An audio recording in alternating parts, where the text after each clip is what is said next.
Hello, everybody. Thank you for being a part of this subscription, and or if you're just viewing this, if you like what you hear, please share it.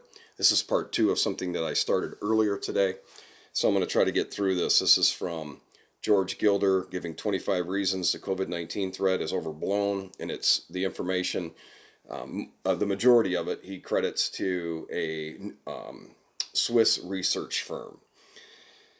Number one, according to data from the best studied countries and regions, the lethality of COVID 19 is on average about 0.2%, which is in the range of severe influenza and about 20 times lower than originally assumed by the WHO. Two, even in the global hotspots, the risk of death for the general population of school and working age is typically in the range of a daily car ride to work. The risk was initially overestimated because many people with only mild or no symptoms were not taken into account. Three, up to 80% of all test positive persons remain symptom free, even among 70 to 79-year-olds. About 60% remain symptom free.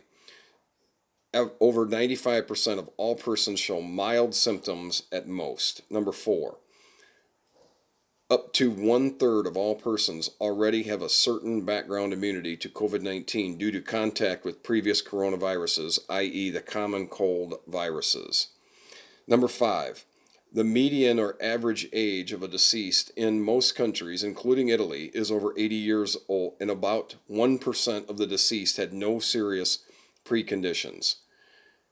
The age and risk profile of deaths thus essentially corresponds to normal mortality. Number six, in most Western countries, 50 to 70% of all extra deaths occurred in nursing homes, which do not benefit from a general lockdown. Moreover, in many cases, it is not clear whether these people really died from COVID-19 or from extreme stress, fear, and loneliness. Number seven, up to 50% of all additional deaths may have been caused not by COVID-19, but by the effects of the lockdown, panic, and fear. For example, the treatment of heart attacks and strokes decreased by up to 60% because many patients no longer dared to go to the hospital.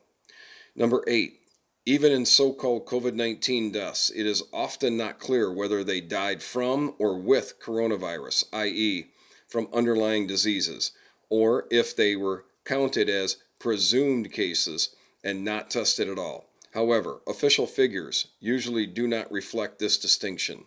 Number nine, many media reports of young and healthy people dying from COVID-19 turned out to be false. Many of these young people either did not die from COVID-19, they had already been seriously ill, e.g., from undiagnosed leukemia, or they were in fact 109 instead of 9 years old in one particular case.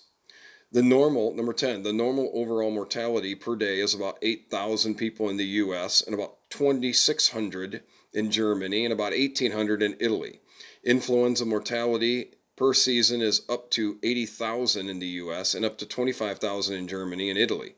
In several countries, COVID-19 deaths remain below strong flu seasons. 11. Regional increases in mortality may be influenced by additional risk factors such as high levels of air pollution and microbial contamination, as well as a collapse in the care for the elderly and sick due to infections, mass panic, and lockdown. Special regulations for dealing with the deceased sometimes led to additional bottlenecks in funeral and cremation services. Number 12, in countries such as Italy and Spain, and to some extent the UK and the US, hospital overloads due to strong flu waves are not unusual. In addition, up to 15% of doctors and health workers were put into quarantine even if they developed no symptoms. Number 13, the often shown exponential curves of corona cases are misleading as the number of tests also increased exponentially. In most countries, the ratio of positive tests to tests overall, i.e., the positive rate, remained constant at 5 to 25% or increased slightly. In many countries, the peak of the spread was already reached well before the lockdown. 14. Countries without curfews and contact bans, such as Japan, South Korea, or Sweden, have not experienced a more negative course of events than other countries. Sweden has even been praised after they were criticized by the WHO and now benefits from higher immunity compared to lockdown countries. 15. The fear of a shortage of ventilators was unjustified, according to lung specialists. The invasive ventilation, that's intubation, of COVID-19 patients, which is partly done out of fear of spreading the virus, is in fact often counterproductive and damaging to the lungs. 16. Contrary to original assumptions, various studies have shown that there is no evidence of the virus spreading through aerosols, i.e., particles floating in the air, or through smear infections, e.g., on door handles, smartphones, or at the hairdresser. 17. There is no scientific evidence for the effectiveness of face masks in healthy or asymptomatic. On the contrary, experts warn that such masks interfere with normal breathing and may become germ carriers. Leading doctors called them a media hype and ridiculous. 18. Many clinics in Europe and the U.S. remained strongly underutilized or almost empty during the COVID-19 peak, and in some cases had to send staff home. Numerous operations and therapies were canceled, including some organ transplants and cancer screenings. 19.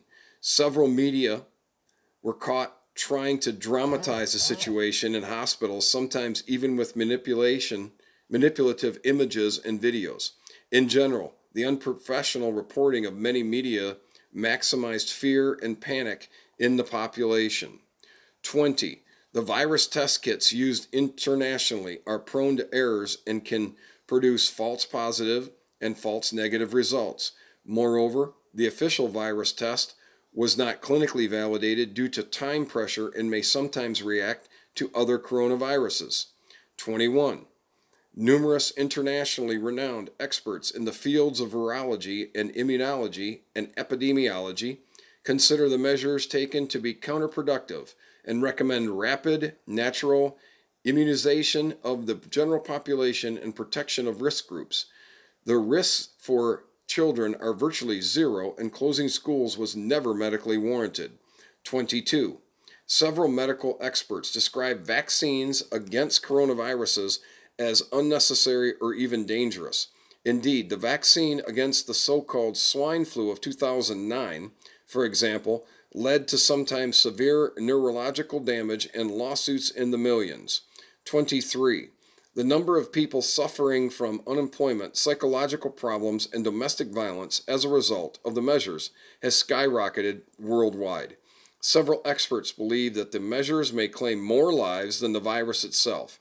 According to the UN, millions of people around the world may fall into absolute poverty and famine. 24. NSA whistleblower Edward Snowden warned that the corona crisis will be used for the massive and permanent expansion of global surveillance.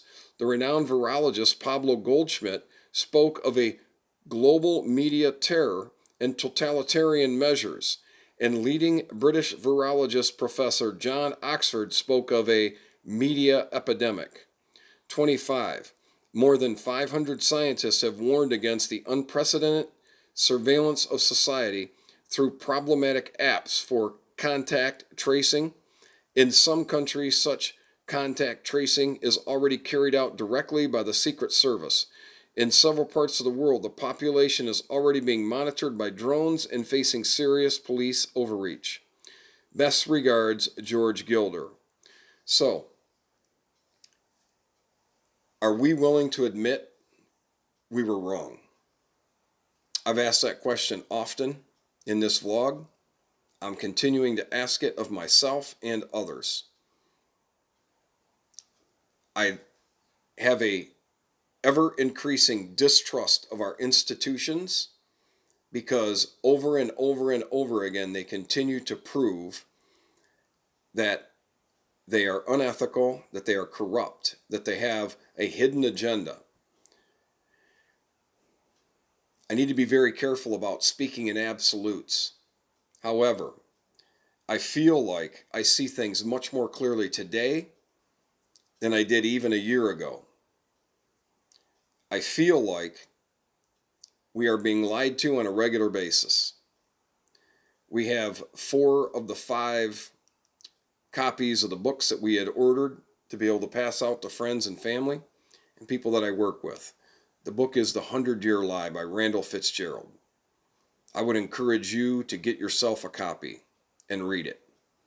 I believe that that book explains on a very basic level so many of the lies that have been told to us for so long. And as the rule of thumb is, slowly at first, and then all of a sudden, we are seeing an exponentially increased rate of all of these lies coming together. Not the least of which is also our global financial system that is struggling to stay alive. It is on life support. Look back at the library, at the James Detroit vlogs, and check that out. I appreciate your time that you would share listening to me sharing the things that I read. I think George Gilder, if you look back on his ability to be able to predict the future, to be able to bring the facts to light, I think it's extraordinary. I appreciate George Gilder. That's why I wanted to share it with you today. I hope you enjoy time with people you care about. And if you have not told somebody lately because of this painful existence that we've allowed ourselves to be corralled into, reach out to somebody and tell them you love them.